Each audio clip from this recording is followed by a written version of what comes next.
Bismillahirrahmanirrahim. Alhamdulillahi Rabbil Alamin. Wassalatu wassalamu ala asyrafil anbiya'i wal mursalin. Nabina Muhammadin wa ala alihi wa sahbihi ajma'in. Assalamualaikum warahmatullahi wabarakatuh. So inshallah, Adabul Muta'allimin. Yung sumunod na kabanata, Wisaya lil Muallimin. Ang payo para sa mga tagapagturo. Payo o pangaral para sa mga tagapagturo.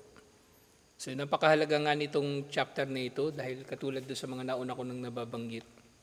Hindi porke alam mo ang isang bagay ay kaya mo na itong ituro. Kaya dapat pinag-aaralan din ng sino mang naghahangad na magturo kung paano ang magturo, insyaallah. Kasi hindi ito basta-basta. Al-ulama'u hum sirajul ibadi wa manarul bilad. Ang maalam daw, sila daw ang mga siraj, ilaw o lampara ng mga alipin ni Allah na pinagkukunan ng liwanag. At sila yung manarul bilad, sila yung mga manar, kumbaga lighthouse, ng mga bayan o bansa ng mga Muslim. Walahum manzilatun adimatun haytu yadtaliuna bi Muhammadil anbiya'i fi ta'limin nasi wa da'watihim lil khair.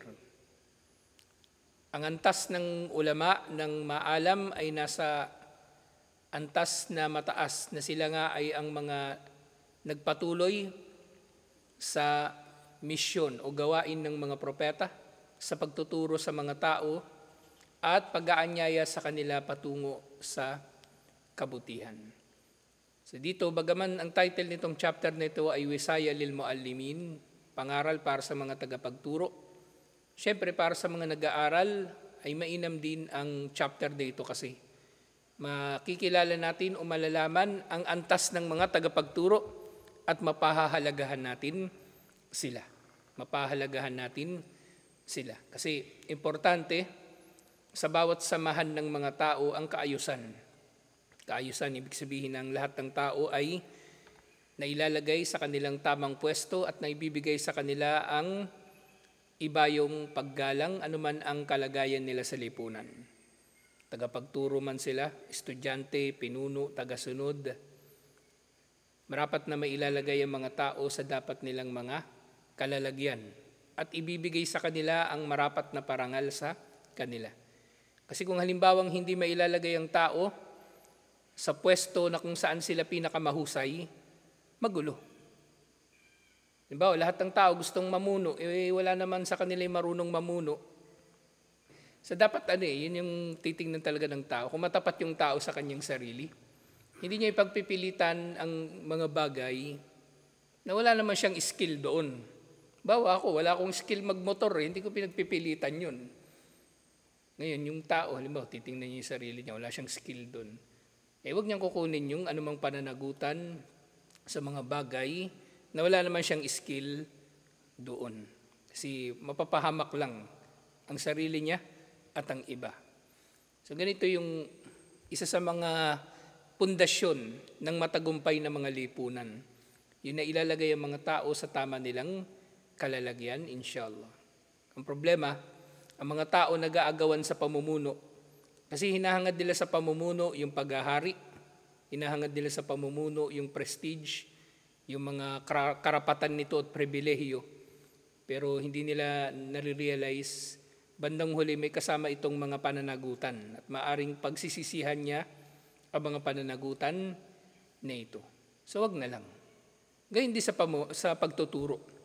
Gayun din sa pagtuturo. Maaring merong tao maalam sa isang bagay pero wala siyang skill talaga na magturo. Wag niya na rin kukunin yung ganong pananagutan, inshallah.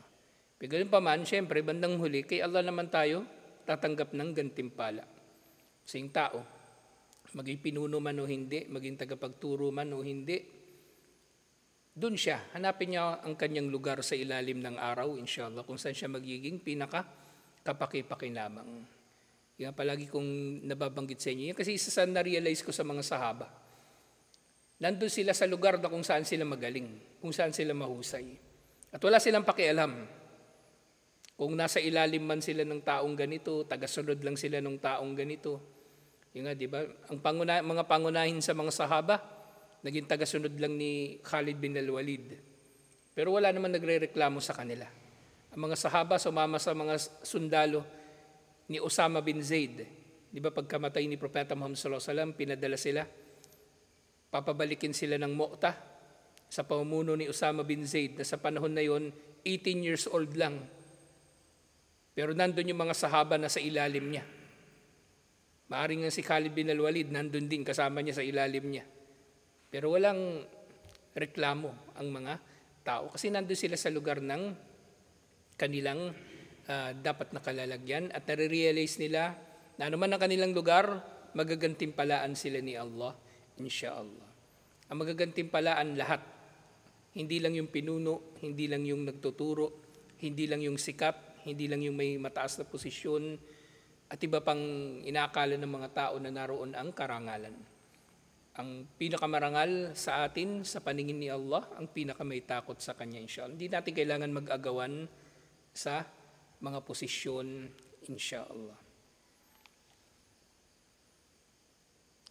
So dito, wa inna al-muallim alladhi yukhlisu niyatahu lillahi subhanahu wa ta'ala wa yahrusu ala garsi al-aqidati sahiha wal ilm al-shar'i wal akhlaq al-hamida fi nufusi tullabihi la shakka anna lahu ajran azima.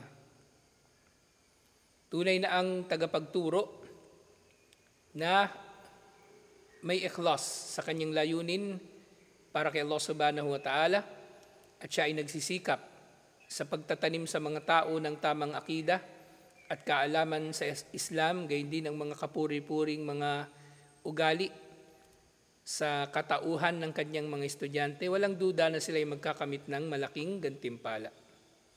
Katulad sinabi ni Propeta Muhammad sallallahu alaihi wasallam, hadith ito na iniulat ni Imam Muslim, man da'a ila huda, kana lahu min al-ajri mithlu ujuri man tabi'ahu, la yankusu dhalika min ujurihim shay'a. Sino man daw ang maganyaya patungo sa gabay, ay makakamit niya ang gantimpala na tulad ng gantimpala na makakamit ng mga sumunod sa kanya na hindi nababawasan ang gantimpala nilang dalawa, ng tagapagturo at ng tinuruan, insha'Allah. So walang dahilan para ipagdamot ng tao ang kaalaman, o kaya wala ring dahilan para kumbaga isipin ng tao na walang saysay yung kanyang pagtuturo. Siyempre, maaari ding mangangahulugan nito na kung nagnanais tayo ng ganitong kalaking gantimpala, dapat gawin din natin ito ng tama, insha'Allah. Hindi porke nagturo ka, nakapagturo ka na nga ng tama at epektibong paraan.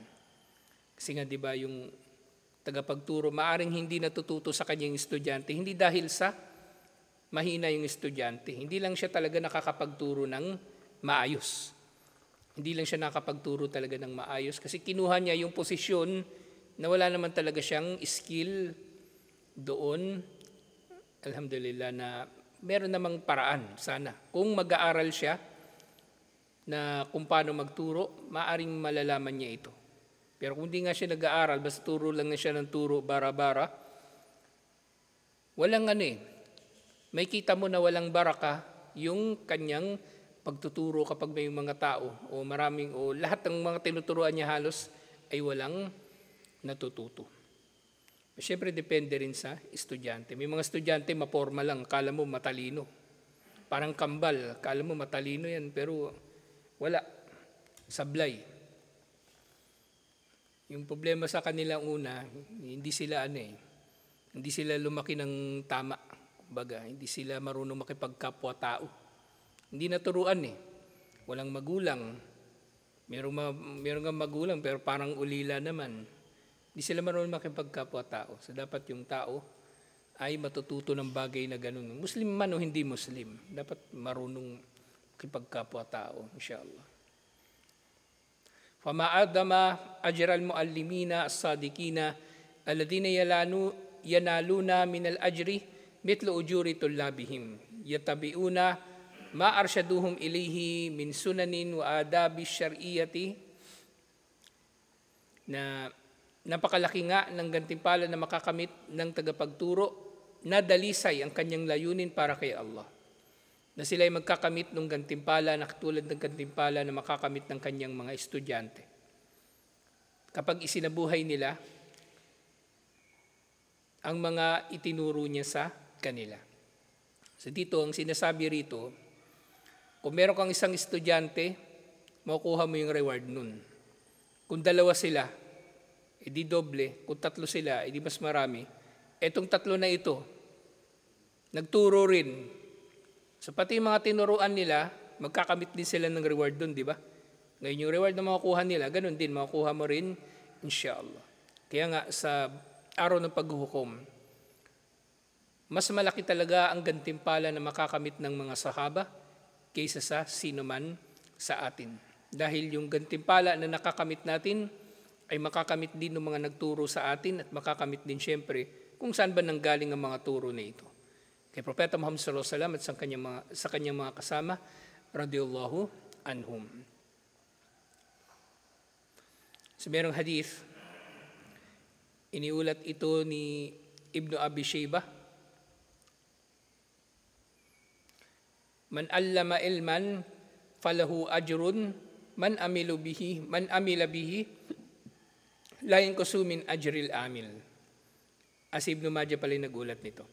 Sino man daw ang magturo ng anumang kaalaman ay makukuha niyang gantimpala na makukuha ng nagsabuhay nito nang hindi mababawasan ng gantimpala ng nagsabuhay nito. Ibig sabihin yung estudyante hindi mababawasan ng kanyang gantimpala kapag isinabuhay niya ang kaalaman na natututunan niya sa kanyang guro. Pag sinabi ni Ibn Abbas radiyallahu anhuma, muallimun nasi al-khair, yastaghfiruna lahu kullu shay'in hatta al-huta fil bahri. Ang tagapagturo daw sa mga tao ng kabutihan ay humihingi ng tawad para sa kanya ang lahat ng bagay, kahit ang isda sa dagat. Kahit daw ang isda sa dagat ay humihingi ng tawad para sa mga tagapagturo patungo sa kabutihan, alhamdulillah. So bukod doon sa gantimpala ng kumbaga pagtuturo, so meron pang kapatawaran para sa kanyang mga kasalanan, inshallah. At napakahalaga ng kapatawaran sa mga kasalanan na ito kasi aanhin mo ang gantimpala kung marami ka namang kasalanan. Kaya palagi ko sinasabi, aanhin mo ang gantimpala kung marami ka namang atraso. Kasi bago mo pakinabangan ang gantimpala ng mabuting gawain na yon, kailangan mo munang panagutan ang iyong mga atraso. Bawal niyan, marami kang gantimpala sa iyong mga sala, pero marami kang inapi. Hindi ka rin papasok sa paraiso hanggat hindi mo na pagbabayaran ang iyong mga karapatan o mga kasalanan na nagawa. Yung mga karapatan na nasagasaan mo hanggat hindi mo yung nababayaran, hindi ka rin makakapasok sa paraiso. E paano yan? Na nakikilala nga natin na sa araw ng paghuhukom, walang pera doon. At magbabayaran ang mga tao sa pamagitan ng hasana, sa pamagitan ng mabuting gawain o gantimpala ng mabuting gawain. Na doon nga sa huling tulay, kasi dalawang tulay sa araw ng paghuhukom. Yung sirat, na doon na, hindi na makakatawid doon yung kuffar, diretso sila. Pero doon sa sirat, doon maaaring mahuhulog yung mga makasalanan na Muslim. Pero pagdating sa dulo, meron uling isang tulay, yung Alcantara, na magbabayaran ang mga Muslim sa kanilang mga atraso sa isa't isa sa pamagitan ng mabubuting gawa. Halimbawa, meron akong kasalanan, so ibabayad ko yung mabuti kong gawa. Ngayon kung wala na akong pambayad, pero marami pa akong atraso, yung kasalanan nila ibibigay sa akin. Ibibigay sa akin. Pero maaring nga rin, may nagsasabing mga scholar, maaring bago pa doon sa Alcantara ay mangyayari na ito.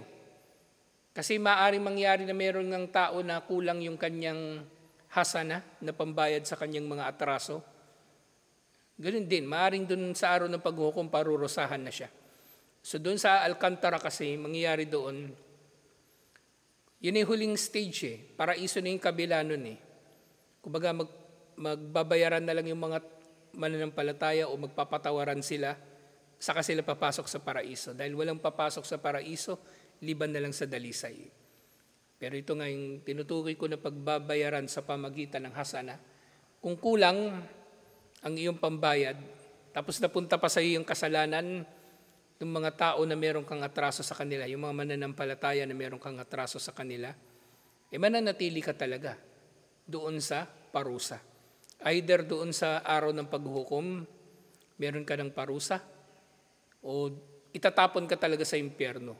Kasi yun ay magiging hatol sa iyo. Lalong-lalo na yung mga nakagawa ng malalaking mga kasalanan. Katulad na halimbawa niyan, nalabag niya ang karapatan ng mga tao, Muslim man o hindi Muslim, sa kanilang buhay, nakapatay siya, halimbawa pumapatay siya, nang wala naman siya karapatan dito sa pagpatay na ito. Ay gayon din sa panlalamang niya o atraso niya sa yaman ng mga tao.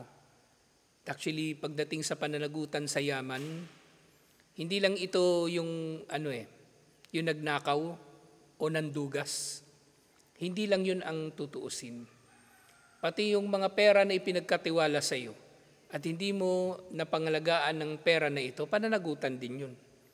May pinatago sa yung pera, hindi mo kinupkup ng maayos, nawala, maaring pananagutan mo yun. Yun pala nga, hindi mo naman ninakaw, pero pinabayaan mo, may pananagutan yun. Paano pa kaya kung yung pera ibinigay sa iyo at ito ay inilalaan sa isang bagay na mabuti, pero kinurakot mo. Masjid sana ipapatayo, nauna pang natapos yung bahay mo. Di ba? So yun ay malaking pananagutan. Siyempre, ganun din yung pananagutan sa, di ba, may nagbigay sa inyo ng pera, nagkatiwala sa inyo ng mga pera nila, na umaasa sila nakikita sila sa pera nila. Pero hindi kumikita kasi nagpapabaya ka. Hindi mo pinamahalaan ng maayos yung pondo o yung investment o yung ano pa mang ipinagkatiwala sa yung pera, pananagutan pa rin yun. Pananagutan pa rin yun. Kaya nga, si Khadija radhiyallahu anha, yun ang dahilan na nagustuhan niya talaga si Propeta Muhammad sallallahu alaihi wasallam. Kasi si Propeta Muhammad sallallahu alaihi wasallam, siya yung namahala nung pangangalakal para kay Khadija radhiyallahu anha. Kumbaga dala-dala niya yung mga paninda ni Khadija radhiyallahu anha papuntang Syria. At tuwing nang babalik si Propeta Muhammad sallallahu alaihi wasallam, malaki yung kanilang kinikita. Ibig sabihin, hindi siya nandugas. Kasi maaaring nangyari, yung mga naunang mga paninda ni Khadija, dinudugasan. Kaya hindi kumikita ng malaki. Pero nung si Propeta Muhammad sallallahu alaihi wasallam na ang namahala, maganda yung kinikita nila, alhamdulillah. So yung pananagutan, hindi lang ito yung, kumbaga, yung pagnanakaw o panlalamang, pandurugas. Kahit yung kapabayaan mo, pananagutan din yun, waliyadu billah. Ngayon din sinabi, madama hadal ajru wal khairul kathir, sayanaluhu al-muallimuna ida akhlasun niyata wajaddu fi adail amanati. Ito, nabanggit na dito yung amana. Ang malaking gantimpala na ito at napakaraming mga kabutihan na makakamit ng mga tagapagturo ay makakamit lamang nila, may kondisyon. Makakamit lamang nila kapag naging dalisay ang kanilang niya at naging mahusay sila. At kapag naging mahusay sila sa pagtupad sa kanilang amana. Siyempre, magiging mahusay ang sinumang Muslim sa pagtupad sa kanilang amana, unang-una sa pamagitan ng pagtupad sa kanilang gawain ayon sa sunnah ni Propeta Muhammad sallallahu alaihi wasallam. Yun ang una nating standard kung paano natin matutukoy kung ang isang gawain ba ay natupad ng maayos. Kung ito ba ay natupad ayon sa sunnah ni Propeta Muhammad sallallahu alaihi wasallam.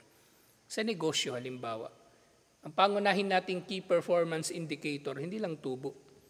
kundi kung natupad ba ng matapat ng pinagkatiwalaan sa negosyo, halimbawa ang pinagkatiwala sa kanya. Yun ang una. Ngayon kung doon pa lang palpak na, ano pang aasahan mo na tubo o kita doon sa negosyo? Kung yung mas mahalaga, hindi natutupad, paano pa kaya yung iba pang bagay? Kahit kumikita pa yung negosyo na yan, kita lang yun. Paano pa yung ibang mga bagay na maaring hindi na masusukat o hindi na matutuos dito sa mundo, pero masisiwalat pala doon sa araw ng paghukom. Kaya nga, lagi ko nababanggit, sa araw ng paghukom at sa impyerno, ang magiging parusa sa mga tao doon yung mararamdaman nila na sakit, hindi lang pisikal, pati psikolohikal. Kasi sa araw ng paghukom, halimbawa, o kahit dun sa impyerno, unang mararamdaman ng tao doon, pagsisisi. Na pinagsisisihan niya yung kanyang mga ginawa at mga hindi niya ginawa na mga kabutihan. Magsisisi siya, malulungkot. At saba nila yung mga damdamin na psikolohikal kapag hindi ito nakokontrol ng tao.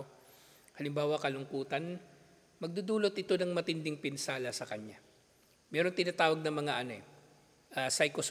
psychosomatic disorders, mga sakit na dulot ng psikolohikal na kalagayan ng tao. Na dahil sa depressed siya, halimbawa, tumataas yung kanyang blood pressure, atakihin sa puso, may stroke, totoo lahat yun. May kinalaman yun sa psikolohikal na kalagayan ng tao. Paano pa dun sa araw ng paghuhukom o dun sa impyerno ng tao ay nagsisisi. So makaramdam din siya ng mga ganitong sakit. Nagsisisi, nalulungkot, at syempre isa sa mga pinaka matindi na pwedeng mangyari sa tao, kahit dito sa mundo, yung mapahiya. Yung pag napapahiya ka, parang gusto mo na lang hindi ka na makita ng mga tao. Pag napapahiya ka, di ba? O kahit nga wala ka namang ginawang masama tas pinapahiya ka, di ba nakakainis? Lalo na doon sa araw ng paghuhukom. Masisiwalat lahat ng ginagawa ng tao sa mundo. Na doon malalaman talaga kung yung pagkilala sa iyo ng mga tao bilang taong matuwid. Vlogger, o laging pinupuri ng mga tao, vlogger. Tapos pagdating sa araw ng paghuhukom, kupal pala talaga. Makikilala talaga siya ng mga tao. Di nakakahiya. Kaya dito palagi sa ating aklat, mula sa umpisa nitong Adabul Muta'allimin, puro ikhlas, paulit-ulit ikhlas.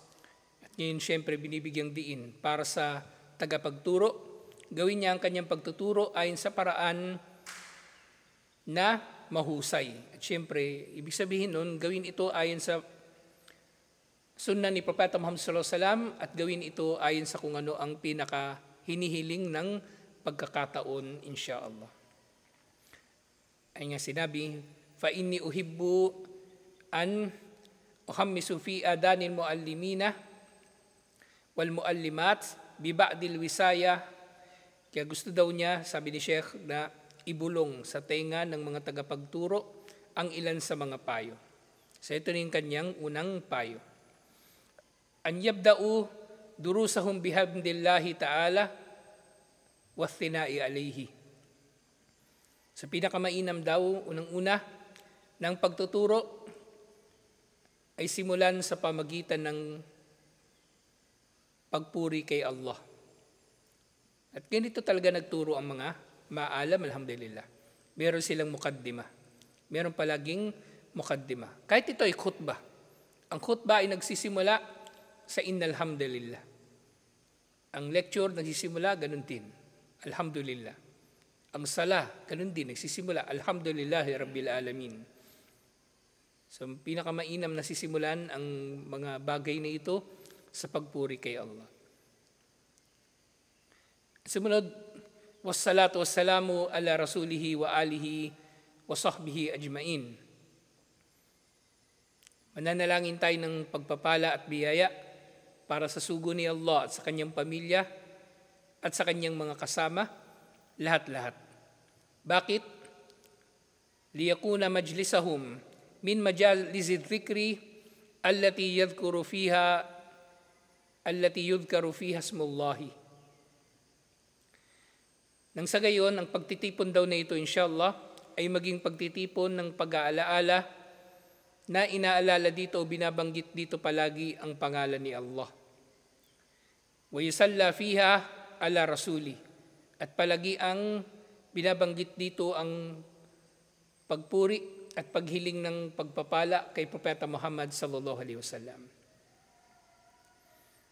Nga merong hadith ni ulat ito ni Imam Ahmad mula kay Ibn Umar radhiyallahu anhuma, "Ma min qaumin jalasu majlisan la yadhkuruna Allah fihi illa ra'awhu hasratan yawmal qiyamati."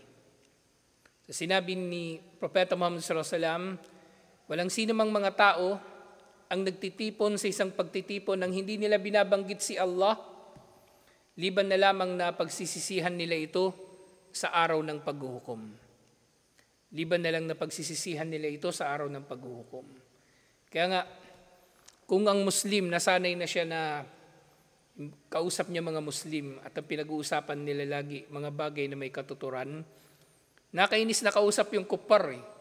Kahit katrabaho mo, na hindi nababanggit si Allah, wala kang naririnig na subhanallah, alhamdulillah, la ilaha illallah, Allahu akbar, at iba pang dhikr, nakainis. Mas nakainis kung Muslim. Diba? Kasama mo Muslim, tapos pinag-uusapan artista, pinag-uusapan kung ano-anong kadramahan, na wala man lang nababanggit na mga pag-aalaala kay Allah. Nakainis, kumbaga. Hindi ka komportable. Pero minsan minsan mararamdaman mo rin yung talaga, yung pagiging ipokrito ng tao. Kapag merong sabi ng mga ganito, mga subhanallah, mga ganito, ganyan. Pero alam mo namang mandurugas, alam mo namang chismoso. Nakainis din eh. Mas nakainis ito. Kung nakainis yung kuffar, andyan yung level niya, kuffar, nakainis kasama, nakainis kausap. Pero yun, mapapaumanhinan mo, kuffar eh. Pero yung Muslim, tapos wala naman nababanggit na anumang tungkol kay Allah, pagkausap mo, mas nakainis yun. Pero pinaka nakakainis, alam mong ipokrito. Na yung kanyang mga pagbabanggit ng pangalan ni Allah, para lang magmumukha siyang banal. Pero alam mo naman, na sa bawat buka ng bibig niya, mayroong problema. Either may isusumbong, mayroong sisiraan, mayroong ichichismis, may babanggitin na kasinungalingan, at iba't iba pang mga bagay. Kaya itong dhikr na ito, syempre, ganun pa rin. May class na pagbabanggit kay Allah subhanahu wa ta'ala sa mga pagtuturo, insha'Allah. So ito yung una sa mga payo para sa mga maalam, alhamdulillah, na magkaroon ng ikhlas, sundin ang sunnah, at purihin si Allah subhanahu wa ta'ala sa simula pa lang ng kanyang pagtuturo, at manalangin para kay Propeta Muhammad sallallahu alaihi wasallam sa kanyang pamilya at mga kasama ng pagpapala at biyaya ni Allah. Alhamdulillah. Sa tutuloy natin ito insyaAllah. Assalamualaikum warahmatullahi wabarakatuh.